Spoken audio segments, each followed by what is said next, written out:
তোমরা যারা আমার ডেইলি ভিডিও দেখো তোমরা সবাই জানো তোমাদের দাদাভাই কিন্তু কৃষি কলেজে পড়াশোনা করে। তো আজকে এক্সাম আছে, ওর ফাইনাল এক্সাম, তাই জন্য ওকে সকালবেলা চা করে দিয়েছি। তখনই 7টা বাজে, কারণ 8:30টার দিকে ও ভাত খেতে পারবে। তাহলে এদিকে চা খাওয়া দাওয়ার পর বর বসে পড়েছে একটু পড়াশোনা করতে, আর টেনশনে তো বর শুয়েই পড়েছে। পড়াশোনার ফাঁকে ছেলের সঙ্গে একটু খেলা করে নিচ্ছিল, আর এই ফাঁকেই আমি বিছানাটাও গুছিয়ে ফেললাম, কারণ এরপর তোমার দাদাভাই আবারও বই পড়তে বসবে।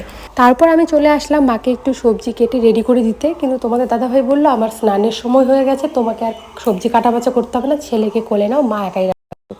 তারপর মা আজকে অনেক কিছু রান্না করেছে, শাক ভাজা, আলু সেদ্ধ, একটা চচ্চড়ি করেছে লাউয়ের ডোকা আলু বেগুন দিয়ে, আর করেছে ডাল পাঁপড়। ডাল পাঁপড়টা আমি খাইনি। তারপর বেশ কিছুক্ষণ পরে স্নান করে এসে একটু স্কিন কেয়ার করে নিচ্ছিলাম, মানে ফেস ওয়াশ দিয়ে মুখটা ধুয়ে এসে পন্ডস ক্রিম লাগিয়ে ভেজলিন লাগালাম, এটাই হচ্ছে আমার স্কিন কেয়ার। তারপর একটু সিঁদুর পরে নেব, চুলটা একটু ঠিক করব, আর আজকে ভেবেছিলাম শ্যাম্পু করব, কারণ কালকে রাতে তেল দিয়েছিলাম। কি জানি কি মনে হলো আজকে আর শ্যাম্পু করতে ইচ্ছে করলো না, তাই জন্য থাক, কালকে শ্যাম্পু করব। আর কালকে শ্যাম্পু আমায় করতেই হবে, তেল দিয়ে আমি বেশি দিন থাকতে পারি না, আমার মাথায় ভীষণ যন্ত্রণা করে। অনেকের আবার তেল না দিলে যন্ত্রণা করে, আমি পুরোটাই উল্টা। চুল বেঁধে তারপর সিঁদুর পরে নিলাম।